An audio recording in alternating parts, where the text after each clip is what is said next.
Welcome to the Divorce Podcast, where we explore relationships, divorce, separation, and parenting apart. This episode is part of our new mini-series where we answer your questions, discuss news and events, and share practical bite-sized tips. I'm your host, Kate Daly, a relationship counsellor, divorce specialist, and co-founder of Amicable, the online legal service for separating couples. This week, I'm delighted to be joined by Josh Tomeoni, a founder of Narrative Financial Group and host of the Derelict podcast, who shares some actionable tips on how men can look after their mental health during and post-separation. If you know somebody, a friend, a colleague, or a family member who would really benefit from this episode, then please click that share button. Welcome, Josh. Thank you so much for having me. Appreciate it. Pleasure. It's lovely to see you. I'm looking forward to this one.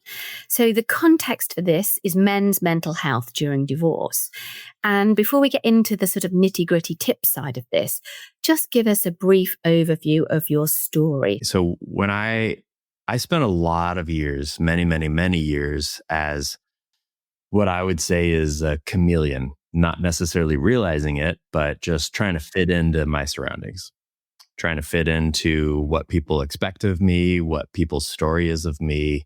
You know, I had a very specific persona. I've been in finance for a very long time. I was very much the typical finance guy. If you look at me today, you're probably thinking, wow, he doesn't look like a typical finance guy. I wasn't going to say it, but yeah.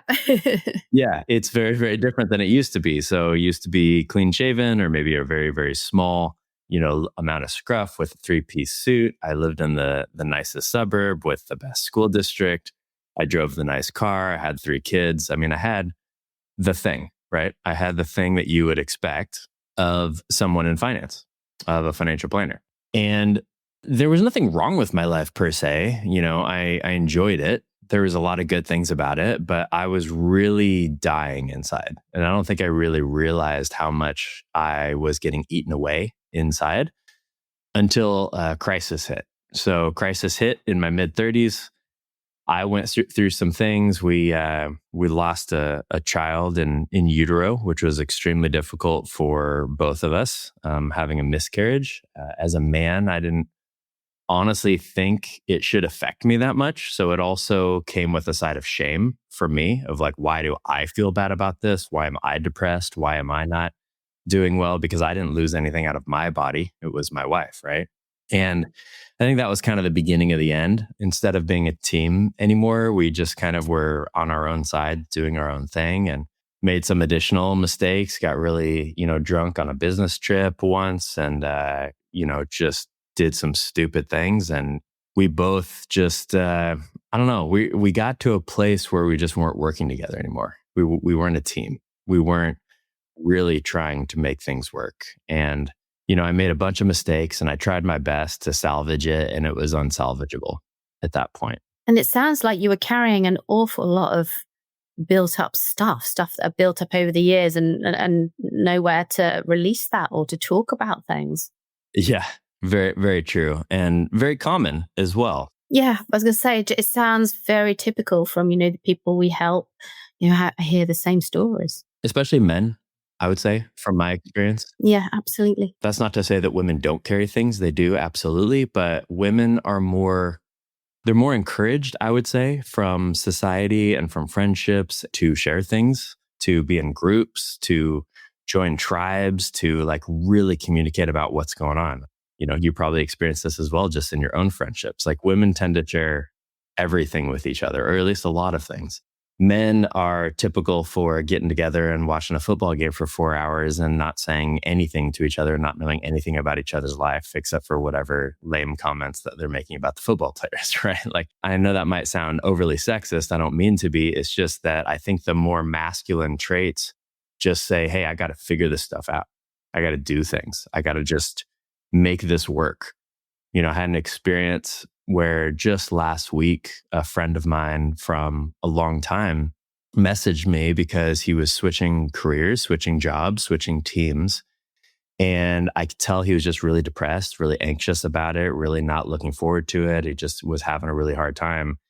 And the undertone of the text was more impactful to me than the actual text, because the undertone of the text was, I have no one to talk to about this. And I'm really grateful that he reached out to me and that he felt like I am a person that he could talk to about this. So how did you get from being in that state of kind of quite high distress to what you do now? What was your journey post-divorce to get you where you are now?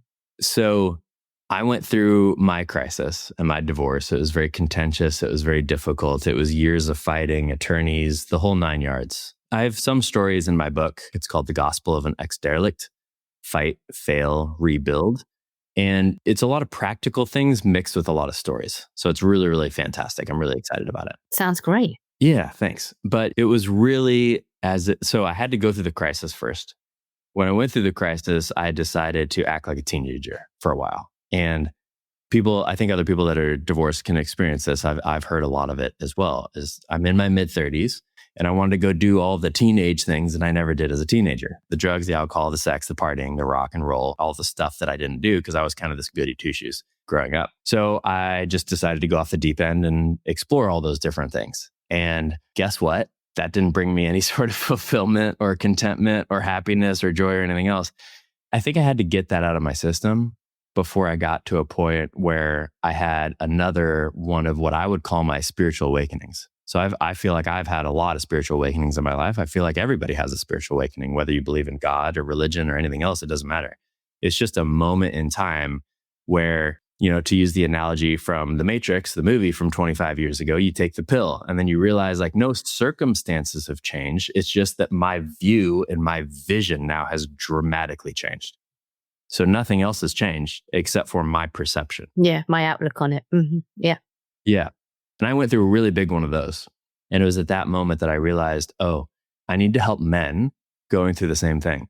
Now my goal is to help men with somebody that I didn't have in my darkest of days. Going through that divorce, coming out the other side, my whole work with men now is just helping them rebuild after divorce. And it doesn't mean that they have to be in the middle of it. They could be 10 years after it. There's a lot of things that if we don't deal with divorce, I'm sure you relate to this, if we don't deal with it, it's this multi-layered onion and it's going to keep popping up. Stored up somewhere, isn't it? Yeah. And it comes out in the weirdest and most unexpected places. Yeah. And if you don't take the next layer off and the next layer off and the next layer off, it's still there and it just keeps growing until you actually deal with it. It's the same with emotions, right? But I would say it's very true in the divorce piece. And what I see a lot of people make the mistake of, which I think maybe we'll get to in a moment, but I see a lot of people make the mistake of just not dealing with it and medicating in some way. Whether that means drugs, alcohols, rock and roll, like I already talked about, or maybe it just means relationship to relationship to relationship to relationship to relationship. Or as guys, one of the most common ones I see is work and work out, work and work out, work and work out, work and work out. And that's it. And that becomes their whole life. And I'm just telling you, it's not fulfilling because I've tried it all. I'm going to ask Josh to share his top tips for looking after your mental health during and after the divorce process as a man. And I know nobody's going to want to miss that. But just before we get to that point, if this episode, if what you've heard so far has resonated in any way, a small crumb of comfort or a little bit of clarity, please just make sure to follow the Divorce Podcast on your favorite podcast app or share this episode with others who you think might benefit. Each week we're here with experts and real support to help you through separation, just one step at a time. What are your top tips for looking after your mental health if you're a man during and after the divorce process? Great question. The first thing that comes to mind when you ask that question is where you seek validation from. So as a human, we all seek validation from somewhere. And there are very positive ways of seeking validation. There are very negative ways of seeking validation. Now, as far as a top tip, here's a top tip. There's only two positive ways of seeking validation for anyone. I have found in my life, and I have found in the men that I coach, that the only way to get true validation is for me to have a loving, caring relationship with myself, and for me to have a loving and caring relationship with my higher power, whatever I call that. God, universe, higher power, spirit, doesn't matter. My biggest top tip is be really curious. Don't be judgmental. Being judgmental and shameful of yourself is never helpful. It's just not. Be very curious about where you seek validation from. And if the validation is not coming from those two places, cut it out of your life as quickly as possible. So what are some common ways of people seeking validation? Well, I already told you my story. It could also be relationship to relationship to relationship to relationship. Specifically for men, don't get lost in the workouts and the work. So I'm not putting those down. What I'm saying though is the biggest maybe tip is to have space in your life. Create more space than you have right now. Take a moment. I'll give you one quick example before we end here. Okay. This is just something that happened to me the other night. I had gotten into a pattern, and I get into this pattern often, where I work really hard during the day. I do all these different things, and then I just want to watch TV at the end of the day, just to like unwind. Yeah. And I know I'm not the only person that does this. And sometimes I shame myself a lot for it. I'm like, this is not producing anything. You're watching the same dumb show you've already seen before, all these different things. But I'll just give you a moment. So I had a really long week. It was really great. Took my kids camping, but I was pretty exhausted from a lot of different things, work, etc. And I have a hot tub here at my house, and I wanted to just go get in my hot tub and just relax. And I literally, the moment I got in the hot tub, I turned on the TV just automatically. And I was like, and then I just looked out into the sky, and it was just beautiful. And I was like, dude, turn off the TV. Just turn it off. I turned it off, and I just sat there. And I just listened to all the bugs, and I looked at the stars, and it was probably only 10, 15 minutes. But how often do we do that? How often do we just unplug from everything and just sit with nothing to do? As men, we have a really hard time if we're not doing something, we're not accomplishing something, and that is my biggest advice to men. The biggest thing for your mental health, whether it's meditation or it's prayer or it's just sitting or it's journaling or whatever works for you, doesn't matter. It's creating that space where I'm not so overwhelmed with not only my thoughts, but what's going on in society, what's happening with my kids, what's going on with my ex-wife that's being difficult, whatever. It's just creating that space. And that space has to be like every day. And love yourself. Right? Love yourself enough, care for yourself enough to where you take that time every day. It doesn't have to be a lot. It doesn't have to be a lot of time.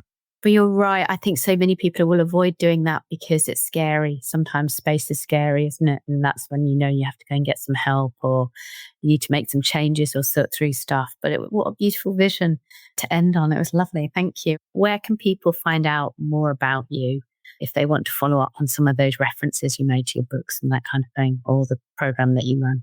One of the best places actually, if people just want to reach out to me, is just reach out to me on Instagram, because I message everybody on Instagram and I'm on there all day long. So that's a really good place. My name is Josh the Derelict on Instagram. You can write that in the show notes.